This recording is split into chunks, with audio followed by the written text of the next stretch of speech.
ನೋಡಿ, ಈಗಾಗಲೇ ಟೆಕ್ನಾಲಜಿ ಬಹಳ ಮುಂದುವರೆದಿದೆ.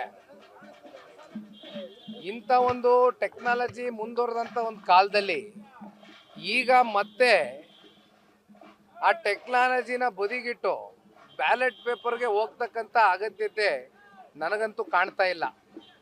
ಈಗ ಎಲ್ಲೆಲ್ಲಿ ಚುನಾವಣೆಗಳು ನಡೆದಾಗ ಕಾಂಗ್ರೆಸ್ನವರು ಗೆದ್ದಂಥ ಆ ರಾಜ್ಯಗಳಲ್ಲಿ EVM ಮಿಷಿನು ಚೆನ್ನಾಗಿ ವರ್ಕ್ ಆಗ್ತದೆ. ಎಲ್ಲೆಲ್ಲಿ ಸೋಲ್ತಾರೆ ಅಲ್ಲೆಲ್ಲ EVM ಮಿಷಿನ್ ಮೇಲೆ ಮತ್ತೇನೋ ಒಳಗಡೆ ಟ್ಯಾಂಪ್ರಿಂಗ್ ಮಾಡಿಬಿಟ್ಟಿದ್ದಾರೆ, ಮತ್ತಿನ್ನೇನೋ ಬೇರೆ ಬೇರೆ ರೀತಿ ಕೈ ಆಡಿಸ್ಬಿಟ್ಟಿದ್ದಾರೆ ಅಂತ ಹೇಳೋದನ್ನು ಬಿಟ್ಟು ಬ್ಯಾಲೆಟ್ ಅಂತಕ್ಕಂಥದ್ದು ಇವತ್ತು ಅವಶ್ಯಕತೆ ಇದೆಯೇನಣ್ಣ? ಇಷ್ಟೆಲ್ಲ ಕಾಲ ಮುಂದುವರೆದಿದೆ. ಏನು ಉದ್ದೇಶ ಸರ್ ಈ ಬ್ಯಾಲೆಟ್ ಪೇಪರ್ ನಿರ್ಧಾರದಿಂದ? ಅಲ್ಲ, ಉದ್ದೇಶ ಏನಿದೆ ಅವ್ರನ್ನೇ ಕೇಳಬೇಕಪ್ಪ. ಯಾಕೆಂದರೆ ಜನ ಇವತ್ತು ಕೈಯಲ್ಲಿ ಸ್ಮಾರ್ಟ್ಫೋನ್ ಇರ್ತಕ್ಕಂಥ ಒಂದು ಕಾಲ. ಇಂಥ ಕಾಲದಲ್ಲಿ ಟೆಕ್ನಾಲಜಿನ ಇನ್ನೂ ಹೆಚ್ಚಾಗಿ ಬಳಸ್ಕೊಳ್ಳೋದನ್ನು ಬಿಟ್ಟು ಇನ್ನು ಅದನ್ನು ಮತ್ತೆ ಬ್ಯಾಲೆಟ್ ಪೇಪರ್ ಮತ್ತೆ 25 ವರ್ಷ 30 ವರ್ಷ ಹಿಂದಿನ ಸಿಸ್ಟಮ್ನ ಅಳವಡಿಕೆ ಮಾಡೋದ್ರಲ್ಲಿ ಅರ್ಥ ನಮಗಂತೂ ಕಾಣೋದಿಲ್ಲ.